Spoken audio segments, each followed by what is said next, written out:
الحمدللہ الحمدللہ رب العالمین والصلاة والسلام علی رسولہ النبی الکریم الامین اما بعد اعوذ باللہ من الشیطان الرجیم بسم اللہ الرحمن الرحیم لہم قلوب لا یفقہون بہا صدق اللہ مولانا العلی العظیم ان اللہ وملائکتہ یصلون علی النبی یا ایہا الذین آمنوا صلوا علیہ وسلموا تسلیما.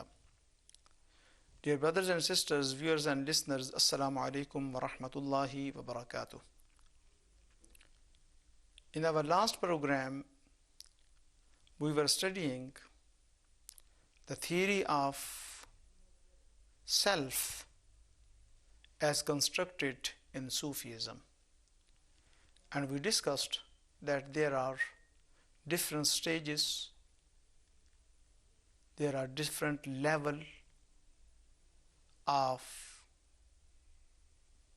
human self according to Sufism, which are, of course, inorganic self, vegetative personality, and animal personality. And last time I did not have opportunity to explain what is animal personality or nafs-e haywani, particularly in Urdu. So I would like to discuss this, inshallah, for my audience who like to interpret the things in Urdu. پچھلے درس میں کوشش یہ کی تھی ہم نے سمجھنے کی کہ تصوف کے اندر جو نظریہ انسان ہے یا نظریہ شخصیت ہے یا شخصیت کے مختلف پہلو جو ہیں ان کو سمجھ لیا جائے تاکہ ہم دیکھ سکیں کہ ہم کس لیول پہ کھڑے ہیں. تربیت تو تبھی ہوگی نا کہ جب یہ سمجھا جائے کہ خامی کیا ہے. تو وہ دل جس دل کے اندر یاد الہی نہ ہو وہ مردہ ہے صوفیاء کے نزدیک. وہ دل جس کے اندر میلان اور استعداد ہے، رجحان ہے، وہ نفس نباتاتی ہے، نباتات کے درجے تک ہے، اس کو انسان نہیں کہا جا سکتا، انسانی سطح سے بہت نیچے ہے. تیسرا لیول تھا نفس حیوانی کا. نفس حیوانی یہ مختلف ہے، ممتاز ہے، مشخص ہے. نفس انسان کے مرتبہ حجر اور مرتبہ نباتات سے، اور اس کو ممتاز کرنے والی دو چیزیں ہیں، دو قوتیں ہیں جس کی وجہ سے اس مرتبے پر انسان فائز ہوتا ہے، انسانی شخصیت کو رکھا جا سکتا ہے. اور یہ دو چیزیں ہیں قوت محرکہ جس کو کہتے ہیں اور قوت مدرکہ. قوت محرکہ میں دو چیزیں ہیں، ایک تو قوت غضبیہ ہے، غصہ کرنے کی، غصہ آ جاتا ہے انسان کو، اور دوسری قوت شہویہ جس میں تلذذ حاصل کرنے کا جذبہ اور رجحان اور قوت انسان کے اندر پائی جاتی ہے، انجوائمنٹ کی، خوشی حاصل کرنے کی ایک تمنا اور ایک پہلو جو ہے، قوت جو ہے، استعداد جو ہے. یہ حیوانوں میں بھی ہے، انسانوں میں بھی ہے. اور دوسرا ہے غضب اور غصہ آنا، یہ پروٹیکشن ہے. انسان بھی پروٹیکٹ کرتا ہے، حیوان بھی پروٹیکٹ کرتا ہے، لیکن انسان میں یہ اعلیٰ درجے تک پائی جاتی ہے کہ غصہ کو انسان کنٹرول بھی کر لیتا ہے، خوشی کو انسان اللہ کی رضا کے لیے ظاہری دنیاوی خوشی کو قربان بھی کر سکتا ہے. تو یہ اس کو متمیز کرتی ہے حیوانوں سے. پرسیپچول جو ہیں، جو قوت پرسیپچول جو انسان کی مدرکہ، قوت مدرکہ جو ہیں، اس کے اندر ایک تو ظاہری بھی ہیں اور باطنی بھی ہیں.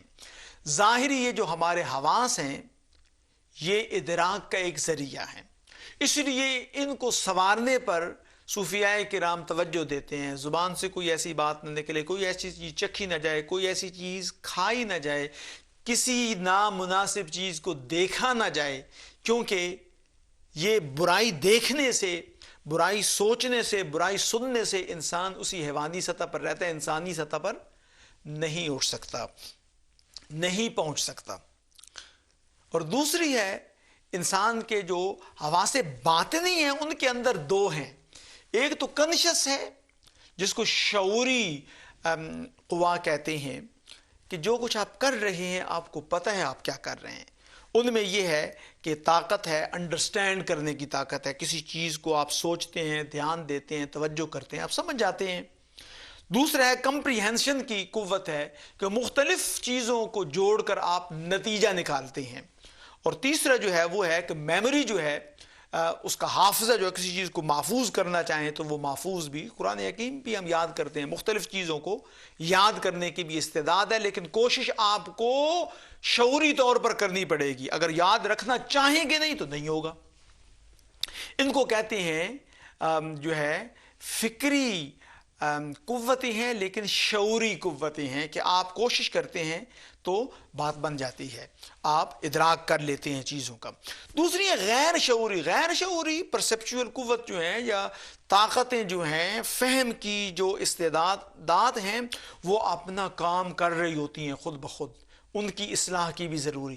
روحانی تو وہ بڑی گہری ہیں اور روحانی نقطہ نگاہ سے ان کی تربیت کی ضرورت ہوتی ہے، اور ان میں جو ہے ایک ہے قوت تخیل، متخیلہ، تخیل، خیال کر لینا، قیاس کر لینا، گمان کر لینا ہے، خیال کر لینا۔ مثال کے طور پہ انسان کی ضرورت تھوڑی ہے، لیکن متخیلہ انسان کے خیال کی جو قوت ہے، اپنی ضرورت کو وہ ڈھیروں ڈھیر بڑھاتا ہے، چڑھاتا ہے۔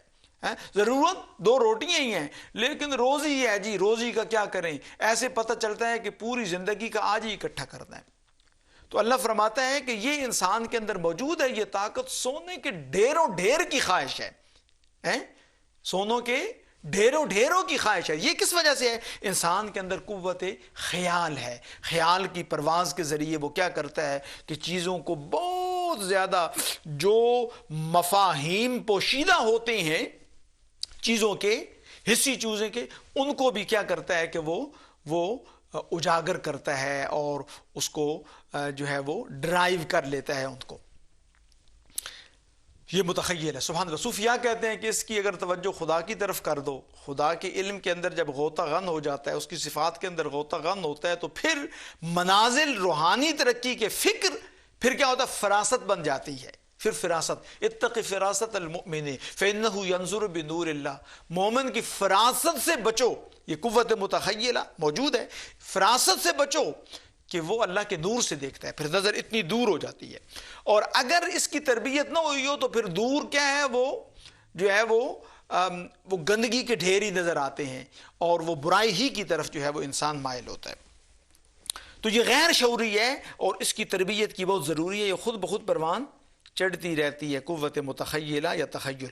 دوسری ہے توہم کی قوت، یہ بھی ادراک کی قوت ہے، سمجھنے سے اس کا تعلق ہے، ادراک سے اس کا تعلق ہے۔ اور یہ کیا ہے؟ اس کی اگر تربیت نہ ہوئی ہو تو یہ ڈسٹورٹڈ پکچر جو ہے، یہ ایک جو ہے نا مسخی ہوئی حقیقت سے جس کا تعلق نہیں ہوتا، وہ تصویریں انسان کے ذہن کے اندر بناتی جاتی ہے، برے خیالات۔ اس لیے فرمایا کہ اچھا گمان دوسرے کے بارے میں رکھو۔ ایک بات سے، اللہ اکبر، یہ بڑی بیماری ہے جی، ایک بات سے تربیت نہیں نہ ہوئی ہوتی اس کی، ایک بات اس نے کی ہے، پچھلا ساری کڑیاں ملاتا نہیں، یہ بھی اسی نے کیا، یہ بھی اسی نے کیا۔ یہ کیا ہے؟ یہ ایلیوژن ہے، یہ توہم ہے، یہ توہم آدمی کو وہم ہو جاتا ہے۔ تو یہ ایک بہت بڑی بیماری ہے، بہت بڑی بیماری ہے۔ لیکن اگر اس کی تربیت ہو جائے تو پھر کیا ہے؟ آدمی اس دنیا کو کیا سمجھے؟ ایک دھوکہ سمجھے، یہ کچھ نہیں ہے، اس کی کوئی حقیقت نہیں ہے، تو پھر کیا ہے؟ روحانی ترقی شروع ہو جاتی ہے۔ تو یہ ایک قوت ہے انسان کے اندر موجود ہے، حیوان کے اندر بھی ہوتی ہے، لیکن انسان اگر اس کی تربیت نہ کرے روحانی نقطہ نگاہ سے تو پھر حیوانی سطح پر ہی رہتا ہے۔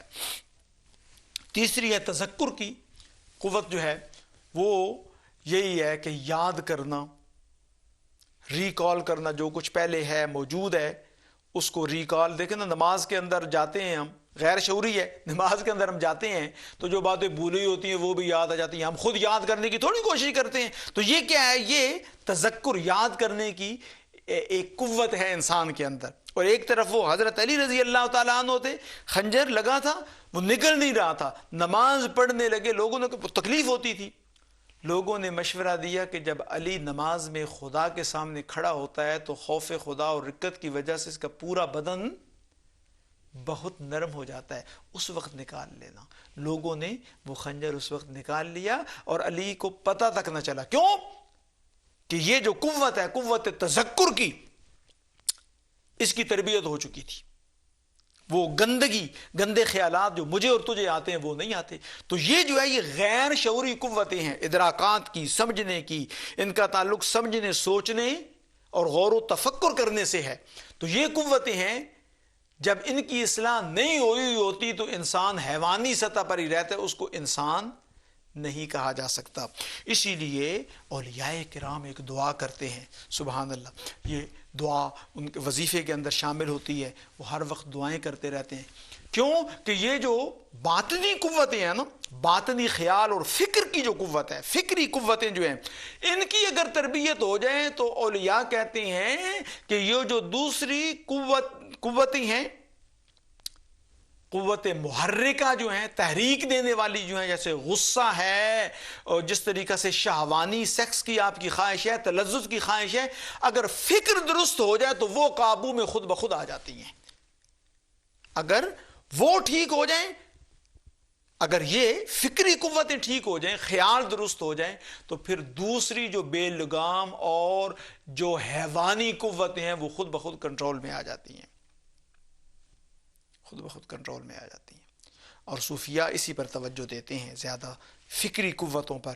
میں نے عرض کیا نا کہ ذکر اور فکر جو ہے, پچھلے کسی درس میں, ذکر اور فکر جو ہے ہر سلسلہ جو ہے اس کی یہ بنیاد ہے.